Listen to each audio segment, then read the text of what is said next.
آپ جانتے ہیں کہ حرم شریف کے کبوتر کہاں سے آئے؟ روضہ رسول صلی اللہ علیہ وآلہ وسلم کے کبوتر اچانک مرنے کیوں لگے تھے؟ کیا کبوتر کی بیٹ پاک ہے یا ناپاک ہے؟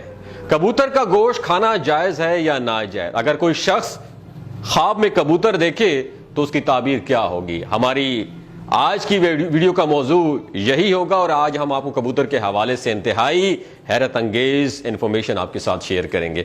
دوستو، کبوتر ایک ایسا خوبصورت اور دلکش پرندہ ہے جو ہر کسی کو اچھا لگتا ہے، اور یہی وجہ ہے کہ یہ پرندہ اکثر گھروں میں پالا جاتا ہے اور گھروں کے علاوہ اکثر مزاروں پر بھی موجود رہتا ہے۔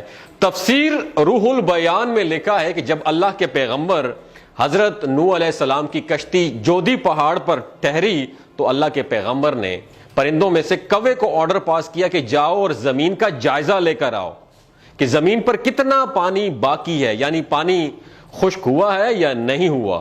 تو کوا وہاں سے اڑ گیا اور اسے کوئی مردار مل گیا، اور کوا اس مردار کو کھانے میں مشغول ہو گیا اور واپس پلٹ کر نہ آیا۔ اسے اللہ کے پیغمبر کا جو آرڈر تھا، حکم ہے، وہ بھول گیا تھا۔ اس کے بعد حضرت نوح علیہ السلام نے کبوتر کو زمین کا جائزہ لینے کے لیے بھیجا۔ کبوتر زیتون کے درخت کا ایک پتا لے کر حاضر ہوا تو حضرت نوح علیہ السلام سمجھ گئے کہ پانی ابھی بالکل خشک نہیں ہوا۔ اس کے بعد حضرت نوح علیہ السلام نے کچھ دنوں کے بعد کبوتر کو دوبارہ بھیجا۔ جب کبوتر دوبارہ حضرت نوح علیہ السلام کے پاس واپس آیا تو اس کے پاؤں میں کیچڑ لگا ہوا تھا، جس سے اللہ کے پیغمبر سمجھ گئے کہ پانی آلموسٹ زمین میں جذب ہو چکا ہے، پانی زمین جذب کر گئی ہے، مگر کیچڑ ابھی باقی ہے۔ حضرت نوح علیہ السلام کبوتر کی اس ذہانت سے بہت خوش ہوئے اور کبوتر کو امن و سلامتی کی دعا دی۔ یہ دعا اسی کی برکت، دعا کی برکت ہے کہ لوگ آج بھی کبوتر کو اچھا سمجھتے ہیں۔ یہی وجہ ہے کہ کبوتر انسانی آبادی سے مانوس ہے، اور کوے کو خوف کی بد دعا دی۔ یہی وجہ ہے کہ کوا انسانی آبادی سے ہراساں رہتا ہے، اس وجہ سے لوگ آج تک اسے منحوس سمجھتے ہیں۔ ناظرین، فقہا کے نزدیک گھروں میں شوقیہ پرندے رکھنا یا کبوتر پالنا جائز ہے۔ شرط یہ ہے کہ ان کی غذا اور سردی گرمی اور بارش سے حفاظت کا انتظام کیا جائے، اور جب اہل خانہ کہیں گھر سے باہر جائیں تو ان کی غذا اور دیکھ بھال کا مناسب انتظام کر کے جائیں، مگر پرندوں کو ستانے کے حوالے سے ممانعت ہے۔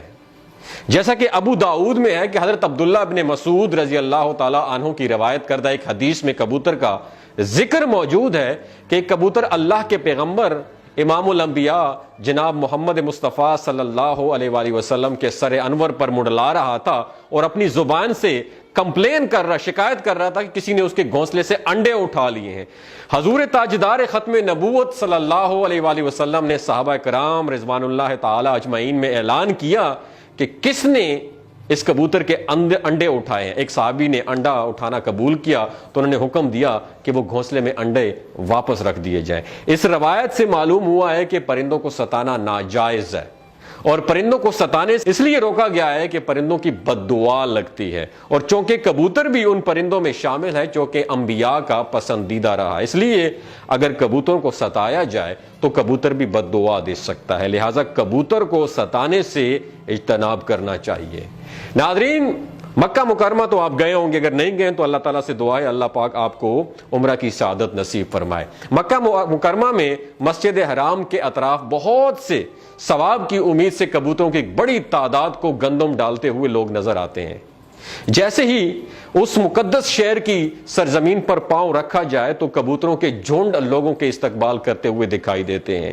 گردنوں کے نزدیک نیلے یا سبز مائل پروں والے یہ کبوتر خصوصی اہمیت کے حامل ہوتے ہیں، اس لیے احرام کی حالت میں یا اس کے بغیر بھی کسی طور پر ان کبوتروں کا شکار جائز نہیں ہے۔ ان کے شکار یا قتل کرنے کی صورت میں فدیہ یا دام جو ہے نا وہ واجب ہوں گے، آپ کو پے کرنا پڑے گا۔ ایک روایت یہ ہے کہ یہ کبوتر ان کبوتروں کی نسل سے ہیں جنہوں نے رسول کائنات امام الانبیاء جناب محمد مصطفیٰ صلی اللہ علیہ وسلم کے غار ثور میں قیام کے دوران غار کے دروازے پر گھونسلے بنا ڈالے تھے اور انڈے دے دیے تھے۔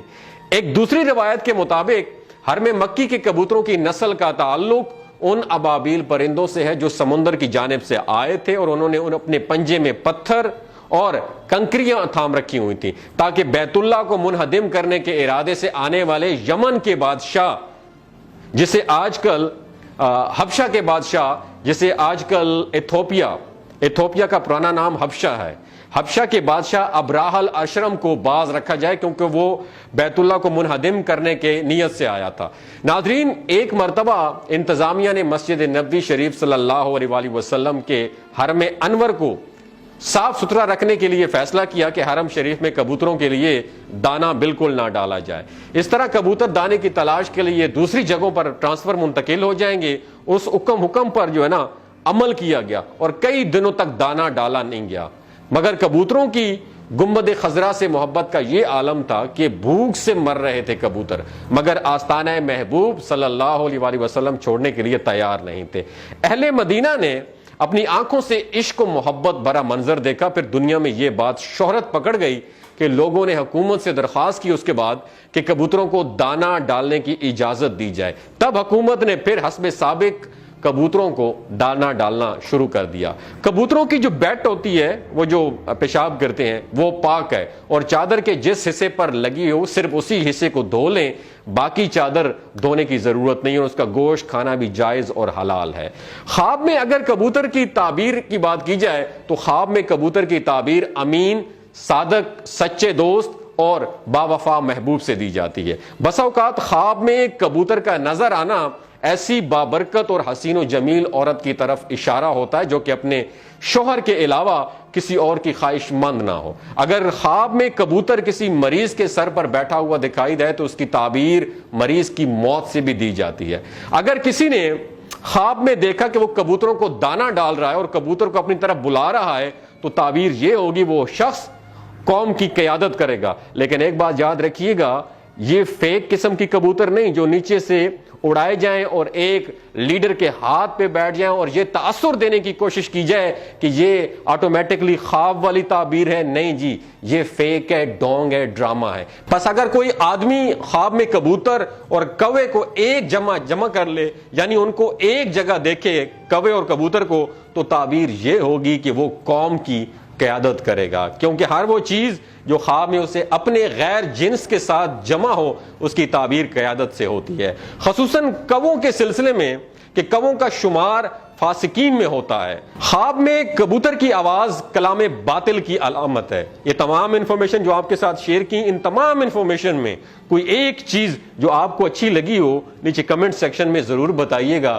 کہ کووں کے بارے میں کیا احکامات ہیں اور کبوتروں کے بارے میں کیا احکامات ہیں۔ اپنا اور اپنے ساتھ جڑے رشتوں کا خیال رکھیے گا۔ اللہ حافظ۔